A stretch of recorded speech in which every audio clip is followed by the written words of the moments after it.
ክብር ለእግዚአብሔር ይሁን። የዛሬው የትምህርት ርዕስ በጌታ ሙሉ የኃይል አሰራር ላይ ትኩረት ስለማድረግ ይሆናል። ይህ እንግዲህ ብዙ ጥቅሞች አሉት። ከጥቅሞቹ መሃል የጌታን ፈቃድ እንድናውቅ፣ ጌታ የሚወደውን መንገዶች እንድናውቅ፣ ጌታ የሚፈልገውን ጊዜ እንድናውቅ ይረዳናል። የጌታ ኃይል ወደ ህይወታችን ሲመጣ በደንብ ማወቅ አለብን። ሊሰራ ነው የሚመጣው።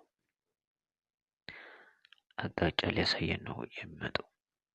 በእኛ ላይ መነሳት ያለበትን ሊያነሳ ነው የሚመጣው።